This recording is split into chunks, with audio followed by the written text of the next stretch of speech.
She said it between bites of cake. I wish you were never born. The words landed lightly, almost carelessly, as if they were nothing more than a comment about the frosting. But the sweetness in the room curdled instantly, turning bitter in my mouth.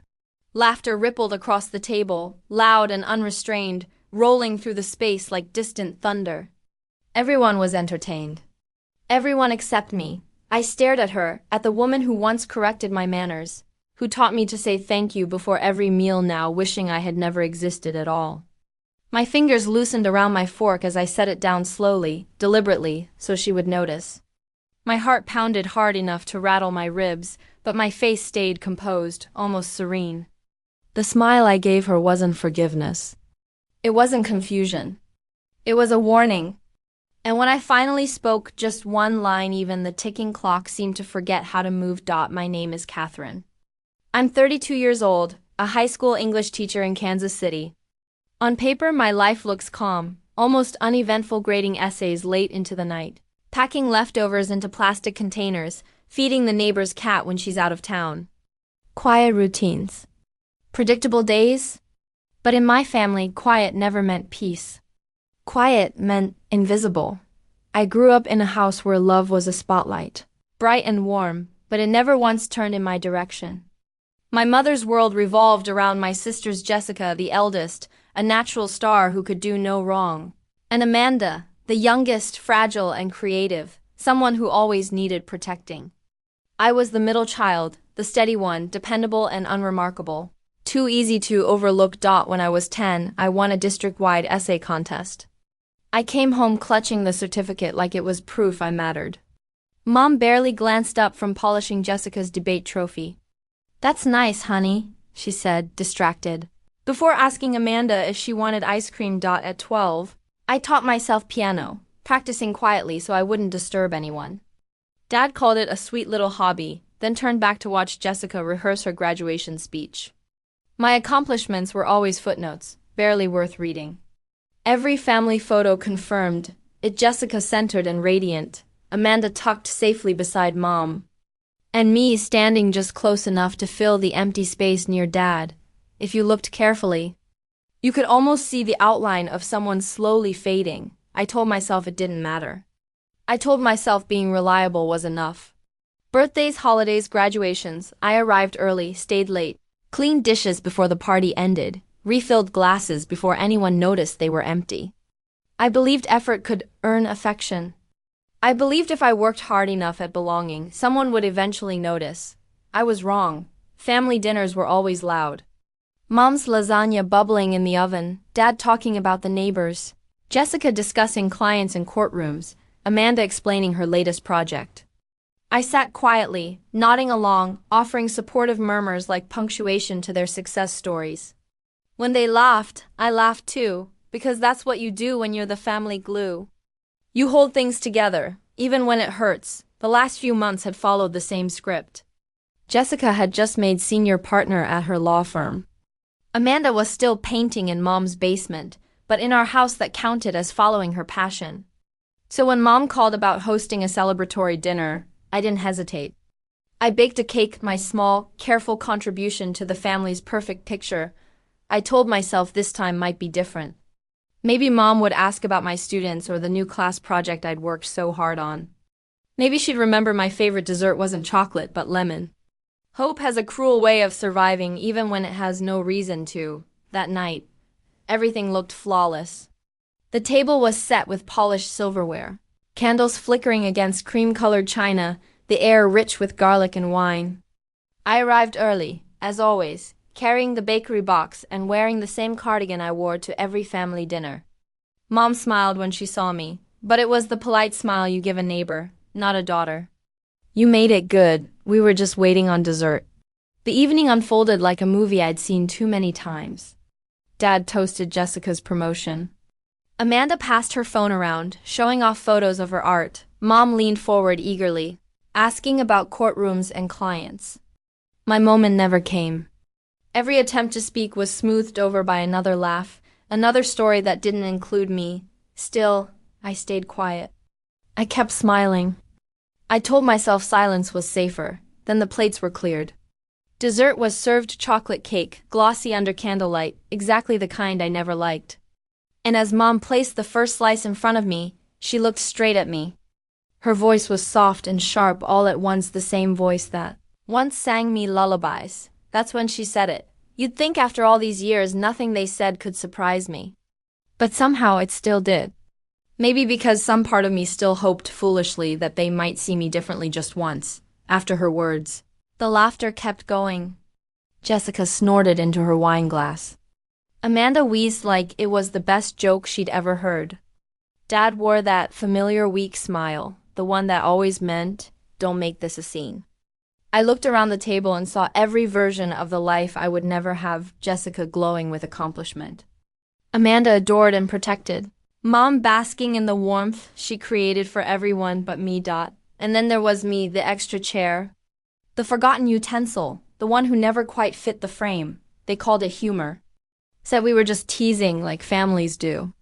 But in this family, jokes were weapons disguised as memories. Remember when we told you you were adopted? Amanda giggled. Oh, she cried for days, Mom added, laughing like it was still funny. You were always so sensitive, Jessica said, shaking her head. They were right. I was sensitive. Because it always hurt. I tried to play along. Yeah, I said quietly. I remember. But my voice didn't sound like mine. It sounded like a ghost speaking at her own funeral. At one point, I mentioned a student of mine who'd won a national writing award, a kid I'd mentored for months. Mom nodded absently. That's nice, honey. Then she turned to Jessica. Didn't one of your clients get featured in Forbes? The air left my lungs. Not rage, just that familiar weight of invisibility pressing down. I reached for my water, pretending not to notice how my story vanished before it landed. As the night went on, the room felt smaller. The candlelight flickered too brightly. The scrape of silverware grew louder. Their laughter blurred into static. I thought about all the words I'd swallowed to keep the peace, all the times I'd mistaken silence for strength. And for the first time, I asked myself something I'd never dared to before. If I stopped showing up, would they even notice? The question didn't come with bitterness. It came with clarity, like a locked window finally cracking open. Mom reached for my hand, still laughing at something Amanda had said. You know we love you, right, sweetheart? Her fingers were warm. Mine were cold. I didn't answer. Love shouldn't need reminding. Belonging shouldn't feel like an obligation. The chocolate cake sat untouched in front of me. And for the first time in my life, I realized I wasn't hungry anymore. The room was still glowing with warmth when it happened. Lasagna gone, wine half empty, the scent of sugar and burnt wax lingering in the air. Mom leaned forward, knife in hand, slicing through the cake with the kind of precision she reserved for things that mattered to her. She hummed softly, an old tune from the radio. And then she said it again. Lighter this time, like a punchline she wanted everyone to remember. I wish you were never born. Laughter followed instantly. Forks clinked. Jessica covered her mouth. Amanda's shoulders shook.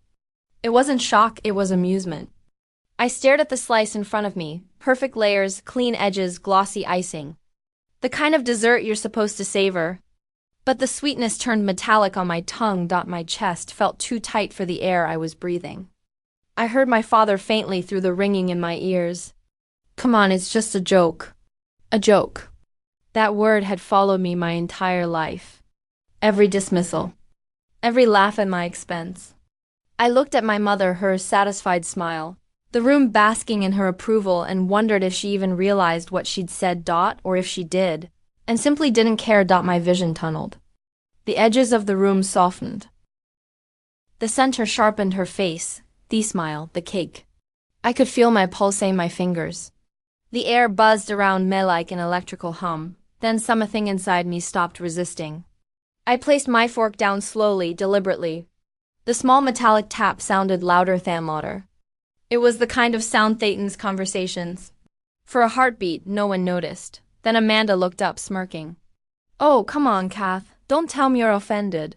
You know, Mom doesn't mean it. Jessica chimed in. Yeah, you're so sensitive sometimes. Dad chuckled weakly. My heart was racing, but my voice didn't shake. You're right, I said quietly. She doesn't mean it. It smiled, calm, controlled. That smile scared them more than shouting ever cowed. Mom blinked, the laughter dying at the edge of her lips. Well, that's good. I wouldn't want you to take it the wrong way. I didn't, I said. My tone was steady, almost gentle. I just finally heard it the way it was always meant. The silence spread fast like a fuse lightened her glass. I leaned back, watching her expression shift. For years, I'd waited for her to see me. And now, for the first time, she actually did, but not the version she expected. My pulse slowed. Everything inside me went quiet. I stood, picked up my bag from the air. The leather strap felt firm in my hand, grounding me. I looked at them, my mother, my sisters, my father, and realized I didn't hate them. I just didn't belong here anymore. I think I'm done for tonight, I said softly. No one spoke. No one stopped me. The chair scraped the floor, creaked, the candles flickered. I walked out of that dining room, out of their laughter, out of the life where I'd spent 3 decades being invisible. And behind me, as the door clicked shut, the room finally sounded the way it always should have, dead, silent. I didn't cry that night. Not a single tear. I went home, kicked off my shoes, and sat on the edge of my bed, staring at the stillness of my apartment. The same walls that once felt small suddenly felt like freedom. No voices. No laughter that cut like glass. No need to shrink myself to fit inside their comfort. I remember that clock ticking, 10:43 p.m. That's when I made the promise. I wasn't going to fight for Asiat at their table anymore. I was going to build my own. I opened my laptop, hands still trembling. New tab, teaching job Seattle. The idea came. Like oxygen, far enough away that Mom couldn't just drop by, but close enough that it still felt like the same sky. I filled out 3 applications that night. Bimmerning, I'd sent 10. Every click was a door closing behind me. Days turned into weeks. Calls started coming in, first from recruiters, then from my family, Mom's voice on voicemail. Sweetheart, don't be dramatic. Call us back. Delete Jessica's message. You overreacted. We're joking. Delete Amanda's text. Mom's worried about you. Delete. 4 years. I'd been the one smoothing things over, calling back, making peace. But this time, silence was my answer. My absence was the conversation they never let me have. A month later, I accepted a position in Seattle. New school, new city, new start. The movers came on a Friday morning. As they packed the last box, I stood by the window, watching Thotum light pour in. For the first time in a long time, I didn't feel like background noise. I felt seen by myself. Seattle welcomed me with rain, the kind that smells like renewal. I found an apartment near the water, small but full of light. I bought a new desk, a cheap rug, and a plant I kept forgetting to water. Each object was mine, chosen, not inherited. At school, the first week washouts in the best way. Kids with questions, laughter spilling down hallways, colleagues introducing themselves with warm smiles that didn't feel forced. My new principal, Mr. Reynolds, called me a steady light. I hadn't realized how much I needed to hear that.